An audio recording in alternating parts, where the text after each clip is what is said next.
गेल्या काही वर्षांमध्ये मुंबईच्या गोवंडी परिसरामध्ये नशाखोरीवरनं जोरदार टीका होत होती। पण आता मुंबई पोलिसांनी हा परिसर नशामुक्त करण्यासाठी कंबर कसली आहे। आज गोवंडीमध्ये पोलीस परिमंडळ 6च्या वतीनं भव्य नशामुक्ती रॅलीचं आयोजन करण्यात आलेलं होतं। बॉलिवूड अभिनेता सोनू सूद, गायक अनु मलिक सह पोलीस आयुक्त सत्यनारायण चौधरी, अप्पर पोलीस आयुक्त महेश पाटील, उपायुक्त नवनाथ ढवळे इत्यादी मान्यवरही उपस्थित होते। यावेळी सोनू सूदनं तरुणाईला नशेपासून दूर राहण्याचं आवाहन केलंय, तर ज्याला नशामुक्ती केंद्राची गरज आहे त्याला मदत करण्याचं सुद्धा आश्वासन दिलंय। यावेळी आमदार अबू आझमी, सना मलिक, तुकाराम कातेही उपस्थित होते। या रॅलीमध्ये हजारोंच्या संख्येनं विद्यार्थी आणि तरुणाई सहभागी झाले होते। सुमारे 2 किलोमीटर इतकी ही रॅली काढून गोवंडी परिसरामध्ये जनजागृती करण्यात आली आहे। बलून सोडायचे आताच बलून सोडून सर्व अधिकाऱ्यांना विनंती है कि बलून सोडू नका। हम बलून को तब छोड़ेंगे जब रैली का स्टार्ट होगी रैली। प्लीज बलून को रोकिएगा, प्लीज बलून को रोकिएगा।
मित्रांनो, तुमचा जोश समजू शकतो, पण त्या जोश मध्ये होश मत कोणाही विनंती आहे। चित्रपट अभिनेता यूथ आयकॉन सोनू सूद यांचं जोरदार टाळ्यांनी स्वागत करूया।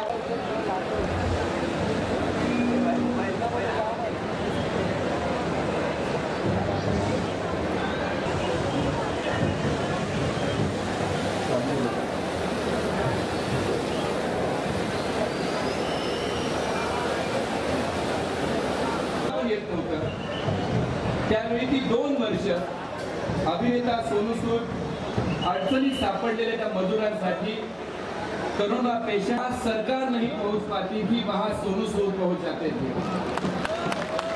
त्यांचे चित्रपट Jodhaa Akbar, shootout at Wadala, Simmba, Kurukshetra, Asoka, Dabangg, happy new year, real hero तो बहुत सारे होते हैं। Insta fitness idol Sonu Sood, जिनके सोशल मीडिया पर बहुत सारे फिटनेस टिप हम देखते हैं। बॉलीवुड और आम आदमी के लिए दिल में बसे हीरो सोनू सूद को मैं कहूँगा हमारे युवाओं को कुछ मार्गदर्शन। रीजन के लिए एक मांग की है कि जिधर जिधर बीएमसी द्वारा या म्युनिसिपल कॉर्पोरेशन, चाहे वो कोई भी हो, वो कोई भी मेडिकल सेंटर रन करता है, चाहे वो मल्टी स्पेशलिटी हॉस्पिटल, ये हमारी मांग है। सिर्फ हम पॉलिटिशियंस के तरफ से या आमदार, खासदार, नगर सेवक के तौर पे नहीं मांग रहे। मैं चाहूंगी कि ये आवाज आप सिटीजन्स की तरफ से परिमंडळ 6च्या वतीनं जॉइंट सीपी सत्यनारायण चौधरी साहेबांचं स्वागत करत आहेत। चौधरी साहेबांना विनंती, आम्हा सगळ्यांच्या वतीनं गोवंडीच्या काय सांगाल, किती महत्त्वाचे असतात अशा प्रकारचे अवेअरनेस कॅम्पेन? खाली गेलं महाराष्ट्र राज्याचे माननीय मुख्यमंत्री यांच्या आदेशाने जो 100 दिवसाचा कृती कार्यक्रम महाराष्ट्रामध्ये राबवला जात आहे आणि मुंबई पोलीसमध्ये राबवल्या जात आहे.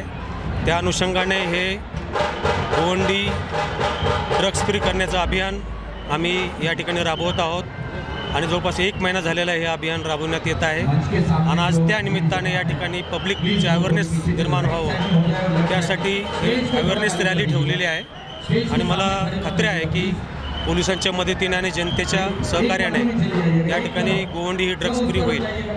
सर, कोण सेलिब्रिटी या ठिकाणी आता जे आहेत ते या रॅलीला मार्गदर्शन करणार आहे, लीड करणार आहे का? सर्व लोकप्रतिनिधी, आमदार, खासदार यांना आम्ही बोलवलेलं आहे. काही फिल्म लाईनमध्ये लोकसुद्धा आलेले आहेत, ते सुद्धा गाईड करणार आहेत. आमचे वरिष्ठ अधिकारी येणार आहेत आणि सर्व जे या ठिकाणी जे गोवंडीचे जे जनता आहे ती सुद्धा मोठ्या प्रमाणात या ठिकाणी सहभागी होणार आहे. गोवंडीसारखा विभाग आहे, स्लम एरिया वगैरे असते, अशा विभागांमध्ये अशा प्रकारचे कॅम्पेन्स होतात. आपल्याला काय वाटतं किती इफेक्ट पडेल या संपूर्ण कॅम्पेन? आपण अवेअरनेस पण करत आहेत आणि कारवाई पण करत आहे. दोन्ही गोष्टी आम्ही करत आहोत. त्याचबरोबर काउन्सिलिंग पण करत आहोत. त्यामुळे मला वाटतं की आणि लोकांचं सहकार्य आम्हाला चांगलं भेटत आहे आणि त्याचा चांगला इम्पॅक्ट होईल आणि थोड्या दिवसामध्ये गोवंडी ड्रग फ्री होईल.